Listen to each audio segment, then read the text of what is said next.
Picture this. You're in a lab that's colder than deep space, staring at a machine that looks like a sleek black fridge. You hit run, and a few minutes later it spits out a result that makes your brain do a double take. So here's the fun, slightly spooky question.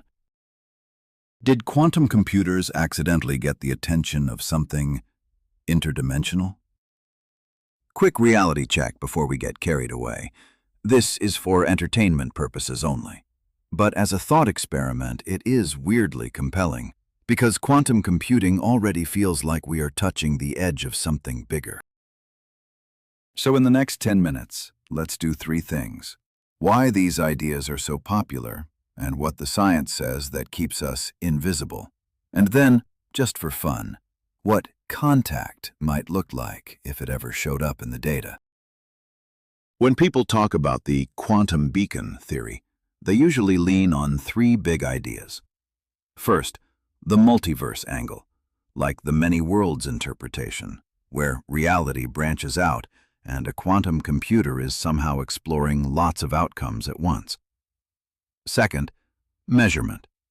In quantum mechanics, the moment you measure, probabilities snap into one real result. So, some imagine that scaling quantum computers is like flicking a tiny light in the fabric of reality. Third, techno-signatures. We scan space for radio signals as a sign of intelligence. The speculation is an advanced civilization, especially one that is not limited to our 3D space. Those examples are the reason why it feels plausible. My goal here is to keep it playful, but keep one foot on solid science the whole time. Multiverse computation. Here's the simple version. A classical computer tries one path at a time. A quantum computer sets up a superposition, many possibilities at once, and interference helps amplify the right kinds of answers. Some people then connect that to many worlds and say, maybe the computer is borrowing resources from parallel universes. Is that proven? No. It's an interpretation layered on top of math that already works. But it's easy to see why it catches fire. If a machine can do something that looks impossibly fast, our brains immediately ask, okay, where is the extra horsepower coming from? And that's where the other dimensions language creeps in. Half metaphor, half mystery, and honestly, a little bit marketing too. The observer effect, or really the measurement effect. Quantum states behave like probability waves until you measure them, and then you get a definite result. If you've heard of the double slit experiment, it's that same "wait, what?" feeling. So the speculative idea is, every time we run these systems, we're creating controlled collapses, tiny, repeated clicks in reality. And if we scale up, more qubits, more runs, more coherence, maybe that clicking becomes noticeable, like tapping a rhythm on a wall. Physicists would say we're not breaking the universe. We're interacting with it the same way any measurement does. But the vibe is undeniable. We're building machines that live right on the border between possible and actual. And that border is where the weird stories love to hang out. The techno-signature argument. We assume aliens would send radio waves because that's what we can detect. But if a civilization was advanced, and especially if it wasn't confined to our kind of space, maybe they'd look for a different milestone. One candidate milestone is controlled entanglement, stable superposition, and error-corrected quantum computation. In other words, the moment a species can reliably shape probability, it's like a flag that says, we made it to this level. Okay, cool story. Now the grounded part. Why we're probably still invisible. And the biggest reason is simple. Our quantum computers are ridiculously fragile. They aren't ripping space-time. They're barely holding a whisper of quantum order together, long enough for us to measure it. The scientific perspective has a few reality checks. 1. Extreme fragility.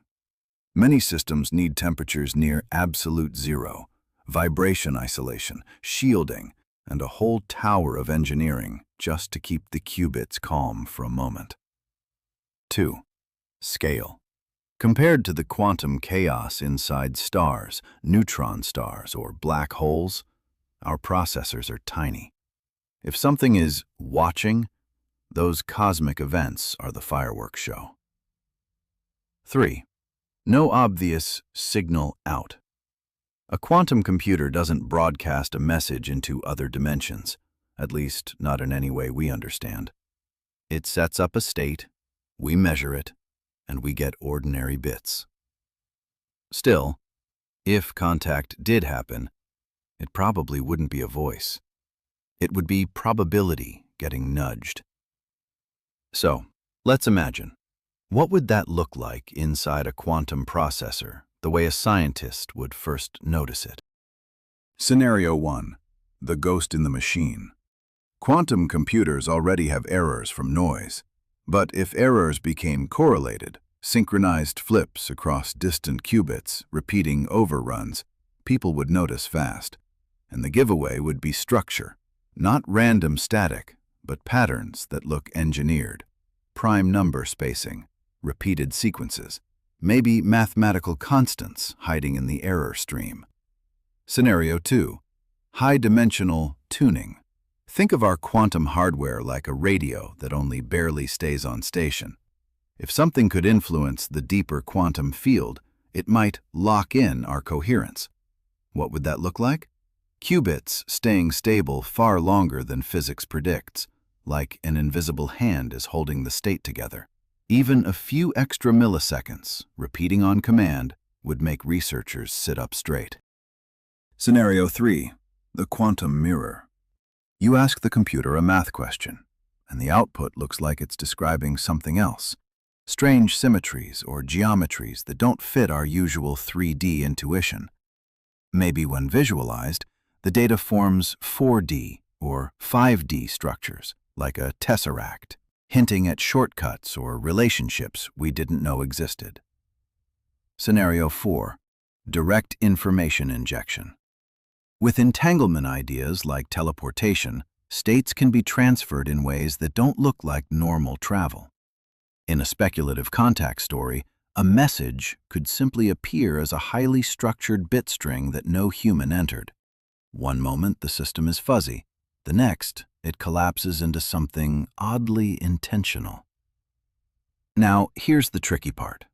Nature can mimic weirdness. So what signs would separate a real nudge from an impressive glitch? If scientists were hunting for an external influence, they'd look for technosignatures like these. 1. Impossible efficiency, like consistently cracking problems we believe should remain difficult, even for ideal quantum machines. 2. Geometric outputs, data that repeatedly maps into the same higher-dimensional structure across different hardware and labs. 3. Repeatability under tests. Swap cables, rewrite the control software, change shielding, move labs. Does the pattern survive? And what can be very confusing here is cosmic rays. We know high-energy particles from space can cause synchronized failures in qubits, which can look patterned until you account for it. That brings us to the big modern fuel for this whole conversation, Google's Willow chip. In late 2024, Willow reportedly ran a benchmark in under 5 minutes that would take top classical machines an absurdly long time to reproduce. So, what was it actually doing? The question Willow tackled wasn't a riddle. It was a benchmark called random circuit sampling. You feed the chip a complex sequence of quantum gates that scrambles about 100-ish qubits into a chaotic, entangled state. Then it outputs samples, bit strings drawn from that probability distribution. The answer is basically a fingerprint. Lots of zeros and ones, repeated many times, forming a statistical pattern that matches what a real quantum process should produce. Why did people shout multiverse? Because Google Quantum AI's Hartmut Neven suggested that the scale of the speedup lends credence to the idea of computation across many parallel universes. Now, is that proof we were noticed? No, but it does explain the vibe. So here's the bottom line. No evidence of contact, yet. But if anything ever shows up, it'll be repeatable, independently verified, and impossible to hand-wave away. And if you want, next we can dive into many worlds, the multiverse angle, because it makes this whole story even stranger. Thanks for listening. Hope to see you again real soon. Like and share, and have a great day.